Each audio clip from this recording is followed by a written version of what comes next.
ansiedade tem cura? Eu achava que não quando eu tive o transtorno, mas fazia sentido achar que não naquela época. Isso era final dos anos 90, eu completamente zoada. Eu não saía do meu quarto fazia 6 meses, não é que eu não saía da casa da minha mãe, porque eu estava lá. Eu não saía do quarto, eu não conseguia ir ao banheiro. Ah, mas por quê? Porque eu tinha uma crise de pânico, né? E quem não sabe o que é uma crise de pânico, né? Vai lá no tal do Dr. Google e pesquisa. Tem outros vídeos aqui no meu canal também, vários vídeos explicando isso. Então, assim, hoje é outra história, né? Hoje é outra história, hoje tem até informação demais, né? Porque a gente está vivendo uma era que tiraram os filtros das informações.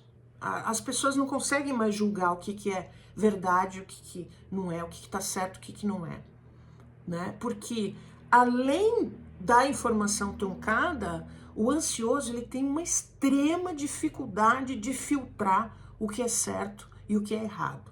Quando estão engambelando ele, quando não estão, né?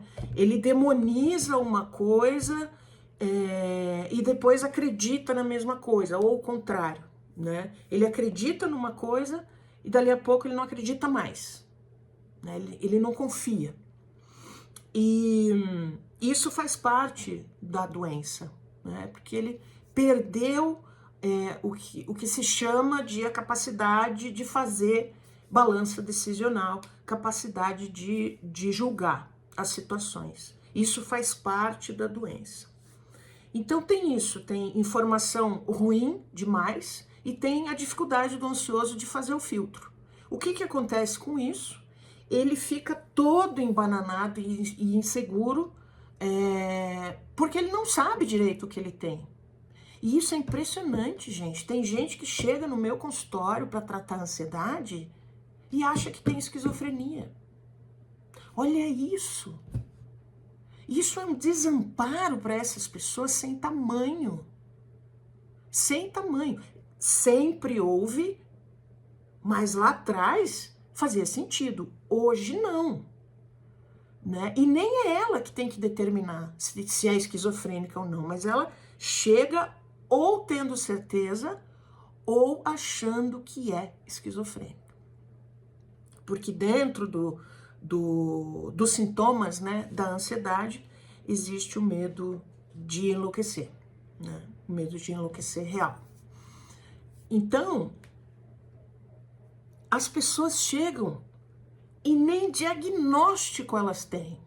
Elas já foram no psiquiatra, elas já foram não sei aonde, elas já tomaram remédio, já tomam remédio há 15 anos. Chega, para mim, pelo menos, e nem diagnóstico tem. Quer dizer, o que esse psiquiatra falou para essa criatura? O que o psicólogo, se é que ela foi no psicólogo? Porque também ela tem muita dificuldade em fazer, como é que fala? Ela não tem aderência ao tratamento. Ela tem dificuldade de ter aderência ao tratamento. Por quê? Porque ela tem pressa. Ela tem pressa. Por que ela tem pressa? Também é um sintoma da ansiedade, o imediatismo. E a gente vai estudar a ansiedade e vai ver que tem estruturas extremamente infantilizadas. Assim como na depressão tem estruturas extremamente infantilizadas. Medo de rejeição, medo de abandono, medo de fracassar, medo de ser um fracasso. Né? Tem coisas em excesso que são estruturadas nesse ansioso, no depressivo, né? Que acabam fazendo com que ela ache que esse sofrimento tem que desaparecer. Então, a cura da ansiedade, ela é possível, ela existe, e eu sou o exemplo disso. Não teve magia, não teve mágica, não teve nada, né? Eu me tratei sozinha, fui estudar e deu certo. E então no diagnóstico, na clínica, esse conjunto, né, de fatores que trazem o sofrimento, que são esquemas, né, como se chama na abordagem que eu uso, os esquemas por trás da ansiedade, eles são os mesmos nos dois casos. E também no border, no narcisista, né, no bipolar, né? As estruturas psíquicas e mentais são as mesmas, porque são essas que o ser humano tem. Só que cada um vivenciou a história, a sua história, de um jeito diferente, né? Mas todos têm medo, todos têm rejeição e por aí afora. Agora, por que ele é mais fácil de tratar, o transtorno da ansiedade? Porque ele não tem tanto as estruturas comprometidas, essas estruturas psíquicas, né? Não estão tão comprometidas quanto, por exemplo, num narcisista, numa pessoa com transtorno de personalidade narcisista, né? Ou quanto um bipolar, né? Que é uma doença muito ingrata também. Só que é um outro mecanismo que foi criado para a mesma dor. Mas o indivíduo experienciou isso de uma forma diferente, né? Então, assim, é mais fácil de manusear, fazer o manejo na terapia, porque essas estruturas não estão tão comprometidas, tá? E mesmo assim, a pessoa não acredita que isso tem cura. Mesmo assim, ela não acredita, porque ela nunca viu. Ela passou anos da vida dela tomando remédio, só o remédio, ou tomando remédio e fazendo terapia, ou não fazendo nada, tá? Paciente sexta-feira, primeira consulta, conta a história. Todo o sofrimento é muito terrível de ouvir. Por mais que vocês pensem o contrário, ou as pessoas pensem o contrário. 15 anos com pânico, tomando alprazolam até hoje. O primeiro psiquiatra deu alprazolam para ele tá tomando há 15 anos. Isso não tem cabimento. O cara tá destruído.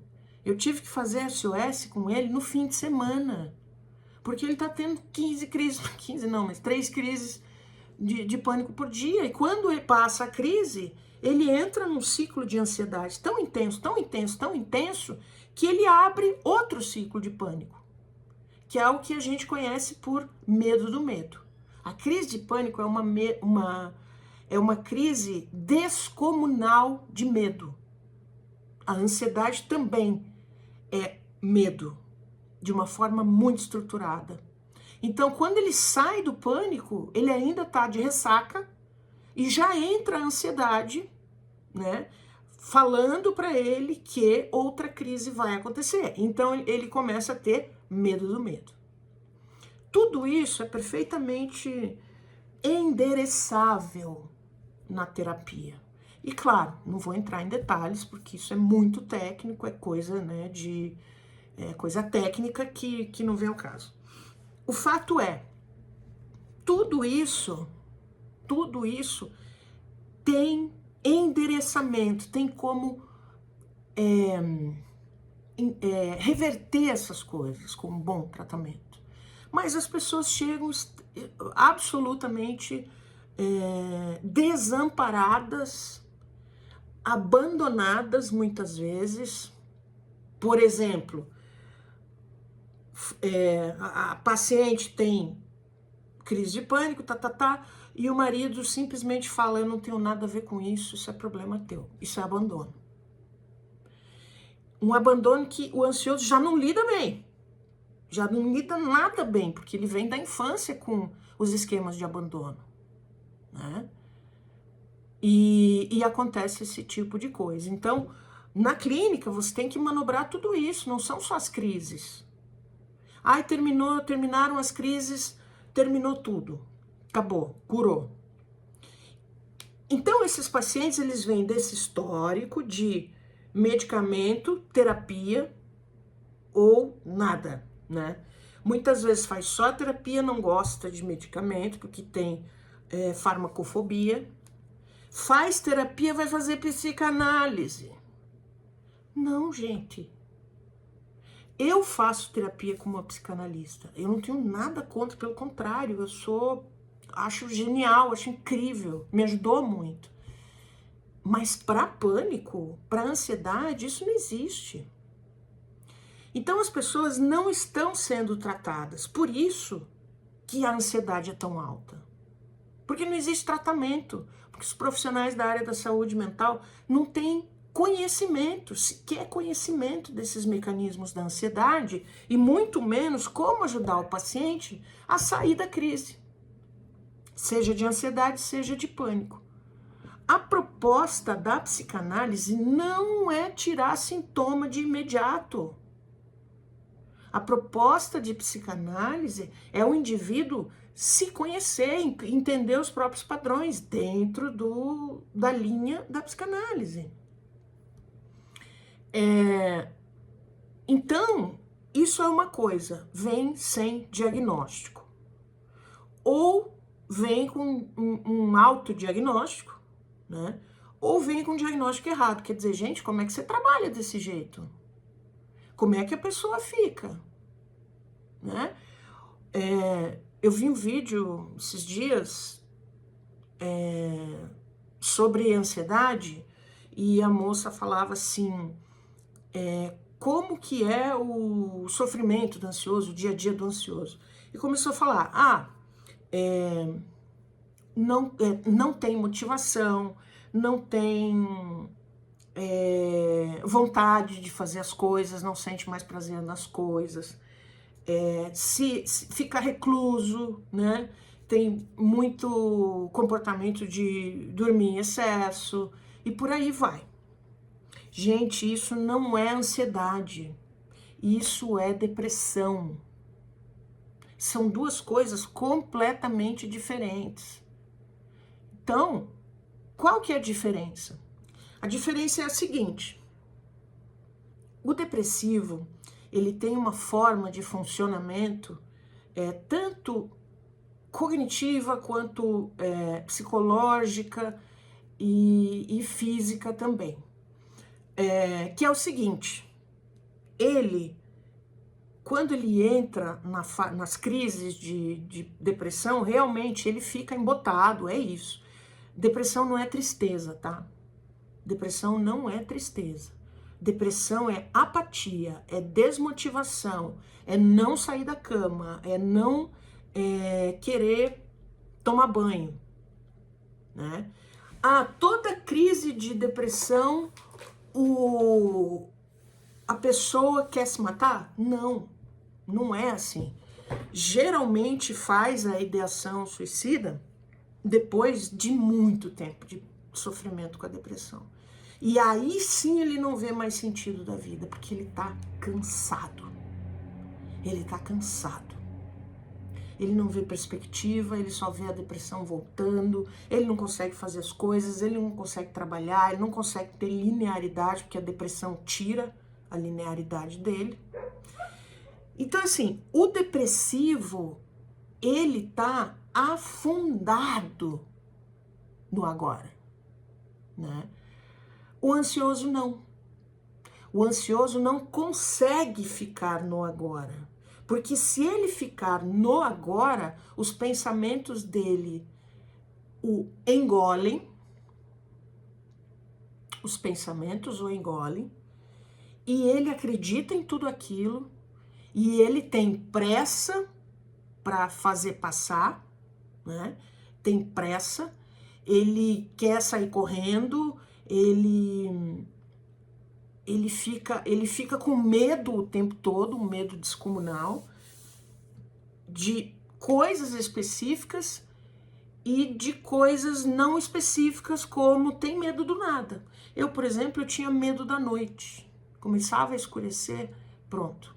Então, assim, são sintomas tão discretos, tão sutis que, somados ao fato de que o ansioso esconde a sua patologia, esconde que não tá bem. Eu costumo dizer que o ansioso, se tudo der errado na vida dele, ele pode ser ator ou atriz. Porque a capacidade de fingir que nada tá acontecendo, imagina você disfarçar uma crise de pânico, gente. Uma crise de pânico. Por que os ansiosos fazem isso? Justamente porque não tem uma rede de apoio que entende, que acolhe, que diz, eu tô aqui para que você se sinta melhor, eu tô aqui com você. Ninguém fala isso. As pessoas falam o quê? Descobre-se lá o diagnóstico, no começo tudo bem, vai que vai, cuida, leva, porque no começo a pessoa vai muito para o hospital. Por causa das crises, porque as crises levam a uma sensação de morte iminente. Vai para o hospital, volta para casa, vai no psiquiatra, vai não sei aonde, dá um período logo depois disso, é sério, gente, a família começa a encher o saco. Ai, vamos no churrasco na casa da fulana, puta, não vou, não tô legal. As pessoas já começam a encher o saco. Então, esconder a doença, esconder o transtorno, esconder os sintomas, as crises, bababá, isso tudo acontece porque não é acolhido, o paciente não é acolhido no seu meio. Se ele não é acolhido na família, você imagina no trabalho. Eu tive já paciente que eu falei, olha, você precisa afastar do trabalho, assim, assado. Não, se eu entrar com um atestado de ansiedade, eles me mandam embora. E a gente sabe que é verdade, né? Então o ansioso, ele tem muito isso de disfarçar a sua condição, disfarçar os seus sintomas, e com o tempo ele vai parando de falar. Quando ele começa a parar de falar sobre isso, ele deprime. Então, no caso da ansiedade, uma depressão menor pode se apresentar como uma comorbidade de uma ansiedade não acolhida pela família, pelo trabalho, pela sociedade, por quem quer que seja, não acolhida, né? Uma condição de não acolhimento e uma condição tão ansioso, ele esconde seus sintomas e a ansiedade por uma falta de não acolhimento de uma forma generalizada. De quem? Da família, não acolhe, né? E dos profissionais. Se um profissional malemar diagnostica, como é que vai ser esse tratamento? A gente sabe, o psiquiatra joga lá a receita em 5 minutos de consulta. A pessoa sai de lá pior, né? Então, sim, a cura existe, mas ela precisa seguir, né? Para atingi-la, é preciso seguir um protocolo de tratamento correto, ter uma rede de apoio consistente, acolhedora, que todo mundo também entenda essa patologia, né? E por aí vai. Eu costumo dar eu fiz um modelinho de carta para as pessoas lerem, para os familiares, explicando o que é ansiedade de uma forma que uma criança de 5 anos consegue entender. O resultado disso é muito bom. Muda a postura de quem está em volta. Uma vez o pai de um paciente com ansiedade e pânico já severos, 8 anos eu acho já de crise de pânico, o pai desse menino, eu chamei ele para ver numa sessão com a mãe dele, porque ele era menor de idade, e eu queria conversar com ele, porque ele trouxe algumas queixas ali.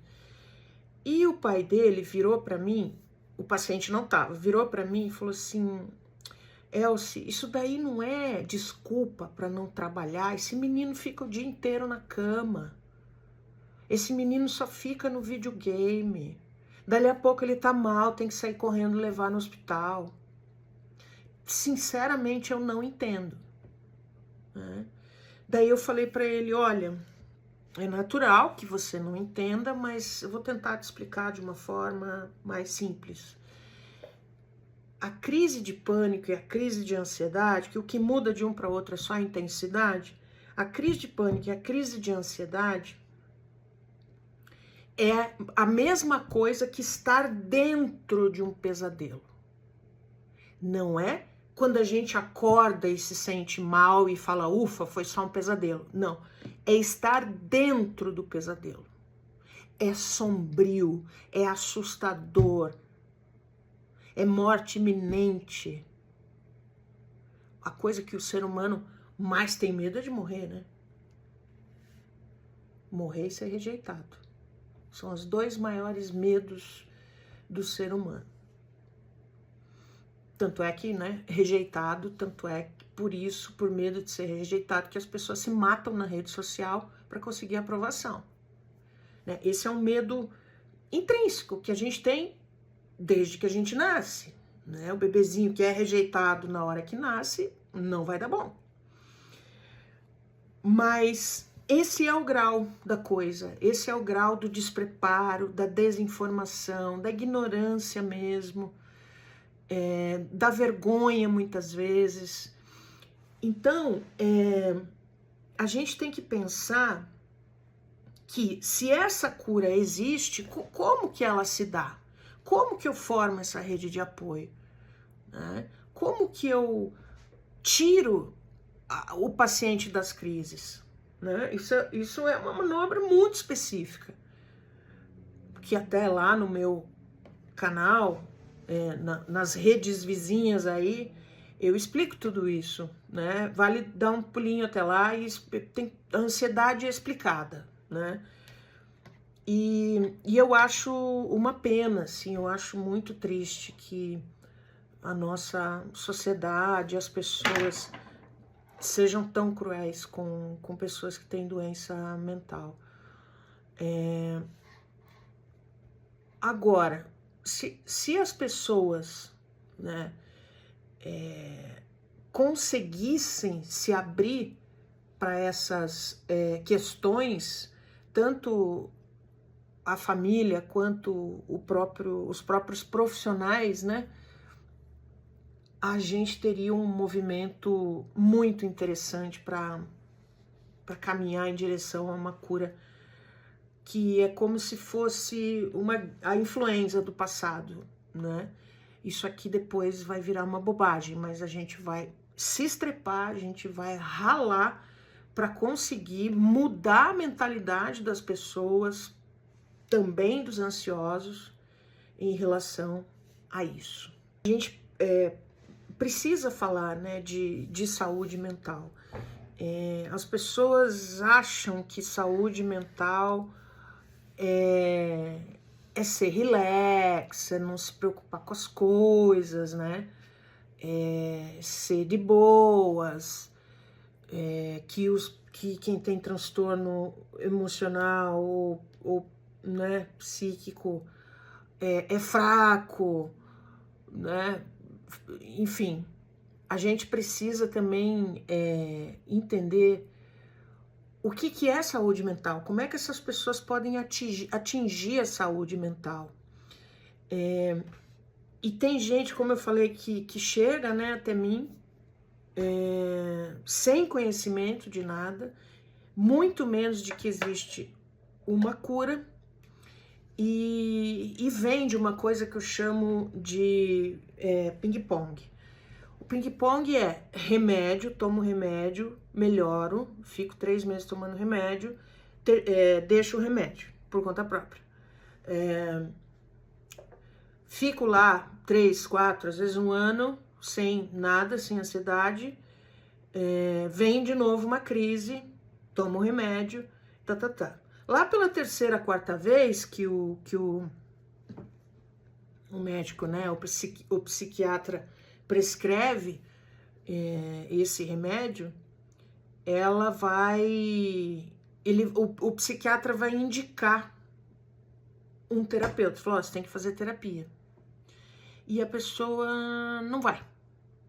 E continua tomando só o remédio. Daí melhora para o remédio. Aí depois que uns 3, 4 psiquiatras falam para ir para terapia, a pessoa vai para psicanálise. Né? A pessoa vai para o TCC. Não sei de onde que tiraram isso de que psicanálise tira sintoma de crise de ansiedade.